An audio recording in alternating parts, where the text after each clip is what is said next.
You're taking a look inside Kansas politics. Welcome in. I'm Rebecca Chung. We begin this morning with an update on the mail-in ballot controversy. USPS says they want receipts after Secretary of State Scott Schwab accused the Postal Service of mishandling about 1,000 Kansas ballots. Joining me today is political analyst Bob Beatty and state and local government professor Bill Finder. Bob, Bill, what do we think about the back and forth here? So Bob, let's start with you. Well, you know, clearly this is maybe getting a little too, how should we say, intense between the United States Postal Service and Kansas Secretary of State Schwab. From the reading of it, it sounds like the Secretary of State's office is just frustrated over maybe some of the things that happened during the primary. That's a good way to describe it, and frustrated. They indicated in some of the press reports that they had been communicating to the Postal Service, but weren't satisfied with any of the answers. And so essentially they've gone public, as we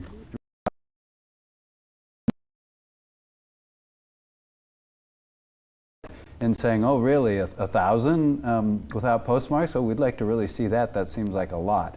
So, you know, is Secretary of State Schwab going to produce the 1,000 unpostmarked envelopes, or should actually should they forget that and maybe sit down together and talk this out? And because the end goal is to have as many mail-in ballots counted as possible. But I said this before, I think it's good that the Secretary of State Schwab is concerned about this and doing it now rather than just a few days before when everyone's getting ready for the election, because, yeah, we want every ballot to count. Very true. And Bill, what's your take? This is interesting because Kansas is not a huge mail-in state, but the trend, if you look nationally, all states are going up. 30 years ago, 9 out of 10 ballots were cast in person, and now it's down to 5 out of 10 ballots. So in Kansas, 1 to 2 out of 10 ballots are mailed in or put in a drop box. So we're not a huge mail-in state. However, as Bob was pointing out, we're in a day and age now of election insecurity, and confidence levels have dipped a tad with our elections, and so being proactive, raising this issue, even though it's over 1,000, is really good. And at the local level, you know, counties run the elections, and so they're not really being talked about here. But because we're one of the lowest weights to cast a ballot, that says county election officials are doing a very good job. They're putting resources to this. We don't have disruptions at our polling places. So counties are doing a very good job. There is a relatively good confidence in the Kansas election system right now. Maybe we should be talking about the grace period. You know, do we really expect, Bob, that the Postal Service is going to improve their time in the next 10 years or foreseeable future? The states that have grace periods have much longer grace periods. So it's something. Well, that's a good point. And what yeah, the may raise concern next year. What the Postal Service is saying is also please mail them at least a week or more before. Yeah. You know, you get 3 days, but so don't mail it 3 days before. The Postal Service is kind of saying that as well. Okay, getting in your ballot as soon as possible, very important. Now also keep in mind, the National Association of Secretaries of State also raising concern regarding the Postal Service's handling of ballots, despite the Postal Service coming out now and saying they're ready to handle an influx of mail-in ballots. So do you think the concerns are valid, and can the Postal Service perform up to standard is the real question here, Bob. Well, the Postal Service, and I don't have the exact numbers, but they've said it's over 99% on average that they will get all the ballots back within 2.7 days, I think, is their average, you know, from when they're mailed. So they're feeling pretty confident. That being said, you know, 99% confidence, think of the hundreds of thousands of ballots, you know, Kansas, but also nationwide that get mailed. There's going to be some that don't make it through. They're not guaranteeing 100%. They're human beings. Right. So, yeah, what everyone is saying, the Secretary of State and the Postal Service, is if you are going to, quote, mail it in, then walk into the post office and hand it to them, get it postmarked, and then it's more likely then it will be postmarked correctly and get to them. Better yet, the Secretary of State Schwab says, drop it in the drop box. You know, it's like you're ordering a hamburger. You don't have to get out of your car. You just plop it in. So you can pretend you're mailing it, but you're really just popping it into that drop box that Secretary of State Schwab and county officials will have at polling locations. All right, Bob, I'm going to go back to you on this one too, because I also wanted to talk a little bit about the history of the Postal Service and mail-in ballots, because this dates all the way back to the Civil War, voting by mail. So over time, especially during 2020, we saw a rise in voting by mail, especially during the pandemic. It was a very convenient time for that. But that was also a time when claims of widespread fraud were being made and dispelled by some investigations. Well, yes, and Bill's right. Kansas does not have a long history of extensive voting by mail. You know, when I moved to Kansas and saw how the voting system worked, you were supposed to vote by mail if you were sick, or there's no way, you had to sort of give a reason. Some states, had no excuse vote by mail. So what the pandemic, it was actually relatively rare. A few thousand people would do it in Kansas, but what the pandemic did is we had an explosion. Hundreds of thousands of ballots. So in some ways, it's a little bit unfair to the Postal Service to say, by the way, now we're going to have hundreds of thousands and you better get all these delivered.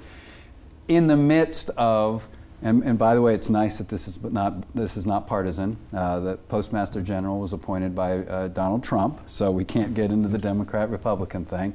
So while this is going on, the still relatively new Postmaster General is rehauling and reforming the Postal Service. And so, am I defending the Postal Service? Maybe a little bit. I'm defending the Postal Service, but also giving kudos to Scott Schwab for keeping an eye on making sure that as many ballots get in as possible. All right, Bob, Bill, thank you so much. When we come back, controversy surrounding the No Labels Party in Kansas is growing after one man tried to hijack the political party. What he's saying now, we'll be right back. You're watching Inside Kansas Politics.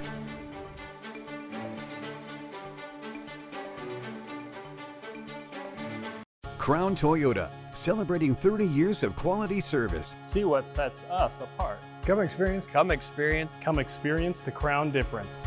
Get into a new Toyota Tundra, 1.99% for up to 48 months or get up to $2,000 cash back. Hit the road with a sense of adventure in a 2024 RAV4, now 4.99% for up to 60 months. Crown Toyota, 3400 South Iowa, Lawrence, Kansas. Visit crowntoyotaoflawrence.com.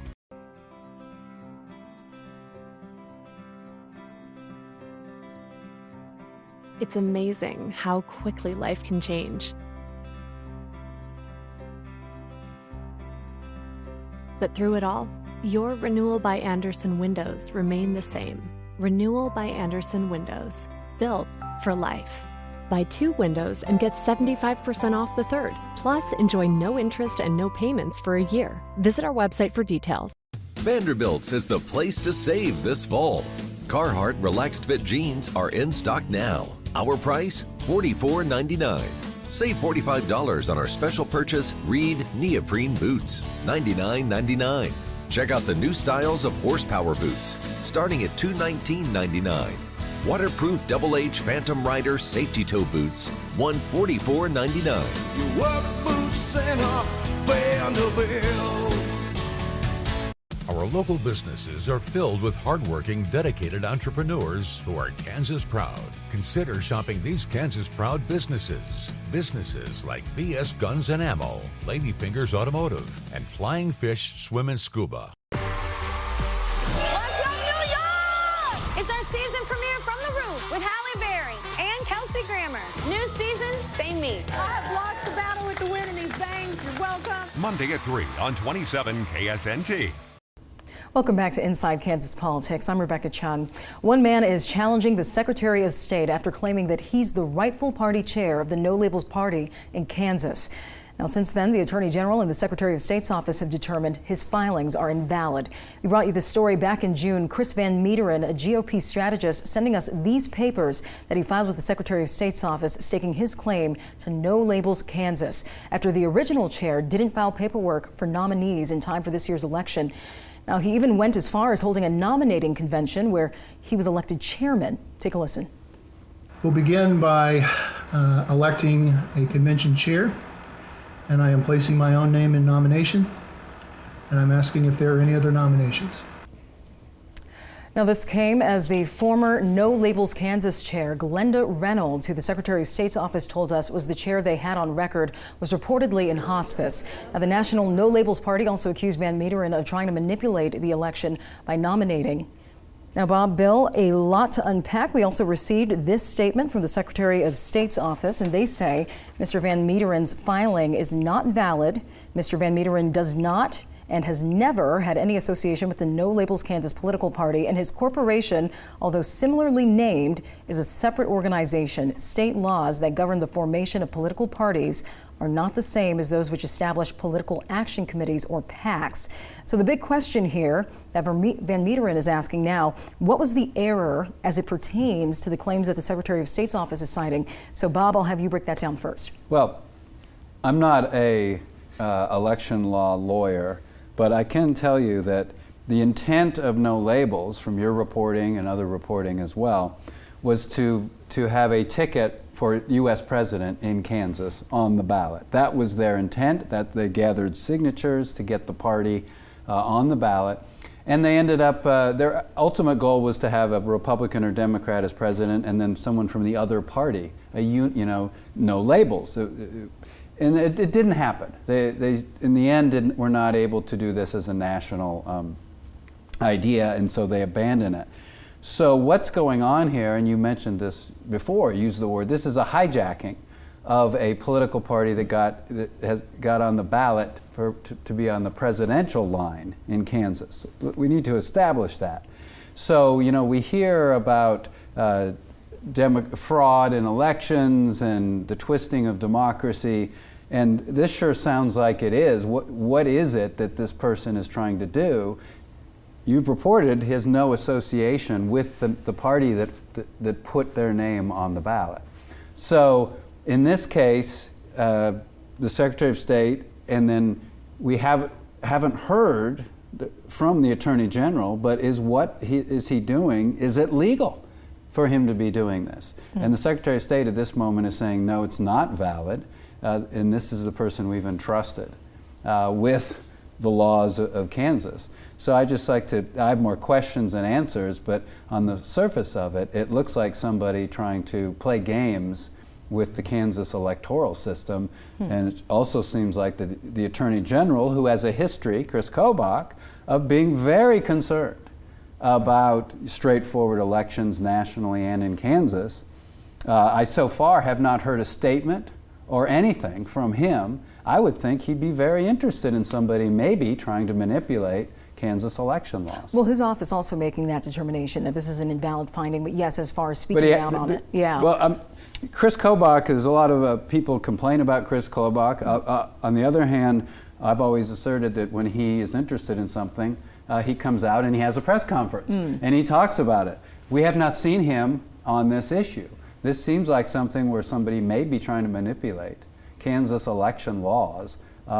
We don't know why, to what intent, but it seemed like something him personally, he would be very interested in. Chris Kobach was someone who was nominated by Donald Trump to lead an election fraud unit after Trump was elected president. Yeah. So what is going on here? It seems like the Attorney General should be much more involved than he is at this point. Also, definitely a very unique issue. I don't know if we've seen anything like this before, holding the nominating convention and going as far as doing all convention. these Can we put that in air quotes? Doing all these different things. But Bill, also wanted to get your take on this. What's your take on the situation? You put quotes around convention. I think anytime you have a convention in your bedroom, that could be a red flag. So whether or not, and this is a Class A misdemeanor that Chris Kobach could prosecute if he wishes to. But Bob, you said you're not an elections lawyer. I have a quote from an elections lawyer, a prominent elections lawyer in Kansas. This is clown car stuff. So I'm just repeating what the experts are telling me. I think you're right on. I think this, and Scott Schwab, busy man, Scott Schwab, did the right thing and referred this to the AG. And you're also right to, and we're all right to question why we haven't heard anything. And I should point out that the original, the original plan for this was for this gentleman, Chris Van Meeteren, to put his wife on the ballot. Yes, very important. Talk about red flags. And also a person that didn't know they were being nominated. And didn't want to be. Or didn't want to be. Yeah. Both, it seems like this is ripe for the Attorney General. But it's in Kansas, Bob. It's not out of state. Yeah, that's true. All right, thank you both. More clashing on the campaign trail. This time, it's in the 2nd Congressional District. Boyda claiming Schmidt is lying to voters, and the GOP is firing back. We'll have that right after the break. You're watching Inside Kansas Politics.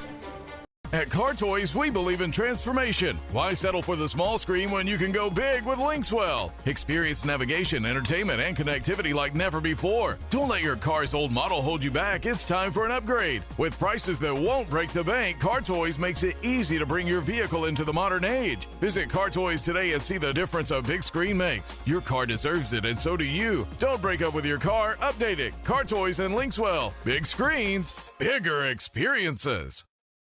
Minority entrepreneurs create jobs and contribute to the cultural and social fabric of our society.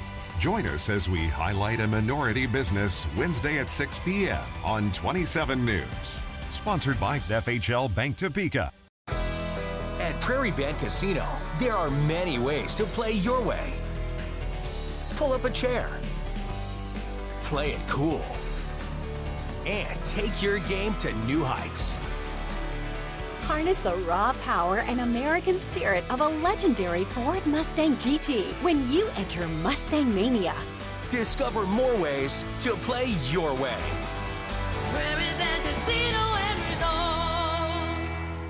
Can you believe it's already back to school season? We know that all you parents out there are busy in preparation for the new school year. One of the most important things you can do for your children before they head back to the classroom is to make sure they are ready for success. At Grace Med, we offer comprehensive school physicals, immunization shots, eye exams, and dental checkups. Plus, we can help with applying for or renewing your child's CanCare Medicaid card. So make your appointment at Grace Med. Call 785-861-8800 today. It's time to dine. Downtown Topeka Restaurant Week is back and better than ever. Join us September 21st through the 28th for some of the tastiest dishes and mouth-watering courses. Check out our website, downtowntopekaeat.com, for a full list of dining choices. Welcome back to Inside Kansas Politics. I'm Rebecca Chung. The election season is heating up. 2 congressional candidates are clashing in the 2nd district race. Democrat Nancy Boyda claims her opponent, Republican Derek Schmidt, doesn't actually live in the district he's hoping to represent. Schmidt has 2 homes that he owns. One is in Independence, which is part of the 2nd district, but the other one is in Lawrence. And thanks to new maps drawn up in 2022, Lawrence is no longer in that district. We reached out to both campaigns. Here's what they're saying. Boyda says Kansas voters aren't fooled by his attempts to play farmer, just like they weren't fooled when he tried to play MAGA during the governor's race. She continues to say Kansans deserve a representative who is honest about where they live, who they are, and what they stand for. Schmidt's spokesman saying in part, after pretending to call for unity and civility, Nancy Boyda's long string of political failures will end with her making up a fake story to attack Derek Schmidt's family. It's not effective. It's just sad. So Bob, Bill, Schmidt's camp is denying these claims. First, let's just note this is the first time we're seeing these candidates butt heads really on the campaign trail, Bob. Oh, this is exciting. I mean, I was a little bit worried that this race was just putting us all to sleep. We had Sharice Davids and Prasanth Reddy up in the 3rd district getting into a little bit. But even Eric Pauls, the Schmidt spokesman, said, oh, the last forum they had was, quite civil and everything. And now it's getting a little bit lively. This is more of a normal campaign. You've covered a lot of campaigns that get pretty intense, and it's not probably maybe the most important issue in the world, but at least there's a little back and forth that's starting up between the at least the campaigns. This issue is very well known in Kansas politics. It's probably not going to stick because normally in Kansas, it's somebody like a House member or a senator who's bought a home in Washington, D.C. Pat Roberts famously did that. But here's something really interesting for all those, some of our older viewers. They'll remember that when Nancy Boyda, she defeated Jim Ryan, and Jim Ryan got in trouble because he lived in Virginia. And he did not spend much time at all at his home in Lawrence. And that was actually part of the campaign. So maybe she was remembering that, and she's brought it up. Okay, and then but technically though, so let's also talk about where state laws, or laws rather, stand on this issue, because technically congressional candidates don't have to live within the district they're running to represent. They just have to live within the state of Kansas. Right, Bill? That's true, and I guess so. Technicalities aside, maybe we should ask: should they have their primary residence in the district? And to Derek Schmidt's credit, his 2 homes would have made it in the old map, so you know, he's covered there. But maybe that gets back. So 2 things here, real quick. So yes, they should be in their district. We preach this to our students in our classes, Bob. Representative democracy. You need to be driving the same roads that you're representing. You need to be going to the same churches and schools and grocery stores, et cetera, to know your people. So that should go without question to have a much higher functioning system. But really, I as a big a map person, I like to bring out the absurdity of these boundaries, which is creating this situation.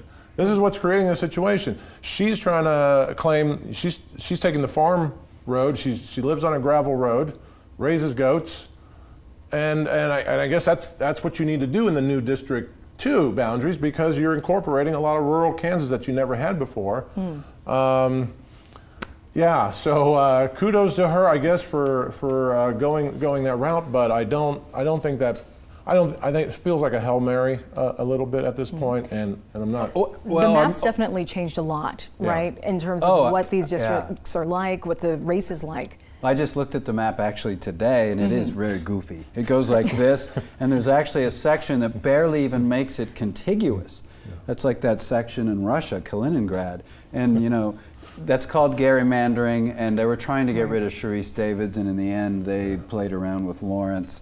But the idea of a Hail Mary, the other side of that is just maybe to getting something started, you know, get a reaction. Because it's, as I mentioned, it's been a relatively sleepy campaign so far. Yeah, I'd agree. All right, thank you both. Next, the GOP turning the tables on Boyda now, what they're accusing her of. We'll be right back. You're watching Inside Kansas Politics.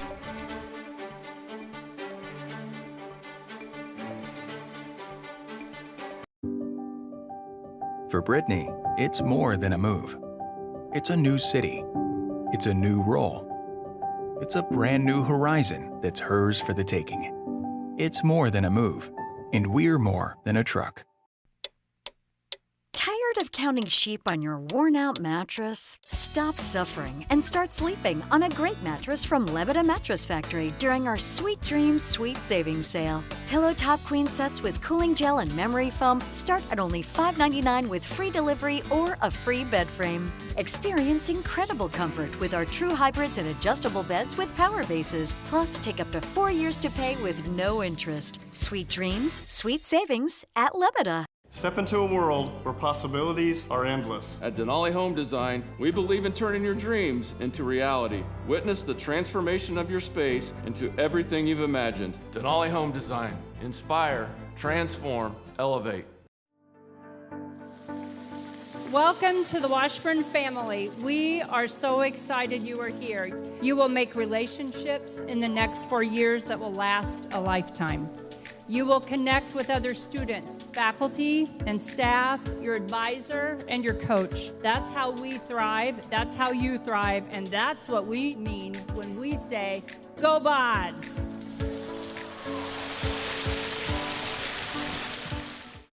If you or someone you know is having thoughts of suicide or experiencing a mental health or substance use crisis, 988 provides direct connection to free, confidential, and compassionate support. When you call, text, or chat 988, you'll be quickly connected to trained crisis counselors who will listen to your concerns, provide support, and connect you to additional resources. There is hope. You are not alone. For 24/7 non-judgmental support, call, text, or chat 988.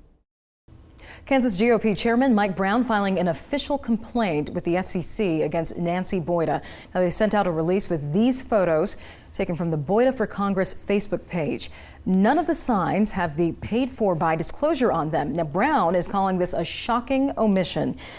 Now, really quick, we also reached out to Boyda. She says they will fix the printing error in their signs, but she says, quote, rather than get distracted by their efforts, we will fight for Kansas. So Bob, Bill, let's talk about the rules when it comes to signs like this, because sometimes we do see signs where that's not necessarily on there. And what does the FEC have to say about that? Well, any federal office, they have to be there. President, Senate, U.S. House, you got to have that paid for, whether it's a political action committee or whether it's the candidate. And after you told me we were going to talk about this, I was driving around today looking for all the paid fors. And yeah, it's not so shocking because actually it's happened several times in the last about 10 years. Where it's happened usually is on TV ads where they forget, believe it or not, to say, I approve this message. It happened in 2020 with Dennis Taylor when he ran for the U.S. House. So it does happen, and usually it's the other party that points it out, and it's more of a hassle. Like, Yes. oh my gosh. But it's a little embarrassing. But the other party in American democracy is always watching, looking for those little things that they can get you on, needle you on, and then make the larger point to say, looks like they're not paying attention to details. It's definitely just adding to that back and forth that we're seeing. Yes, which is good in this campaign, although I'm sure Nancy Boyda does not think it's so good, but at least we're seeing some action here. All right, really quick here, Bill, what's your thoughts on this? I don't know if I'm more surprised by Nancy Boyda, who's run for office before and has been in that seat before, and her team falling down, or that the Republicans have paid attention to it. So, does that mean she's gaining ground? I don't know. I would rather think this is probably a failure on her team's part. Okay. And Bob, again, this is something that, we have not seen Boyda and Schmidt clashing like this before. So this is something where we can kind of say, the race is definitely heating up. Yeah, it's getting real. That's right, and it's a small issue. So what I hope we'll see is actually some press conferences and some more substantive discussions. And yes, disagreements. That's fine too. All right, Bob, Bill, thank you so much. And that was your look inside Kansas politics. We'll see you next Sunday right here on 27 KSNT at 10:30 a.m. Have a good day.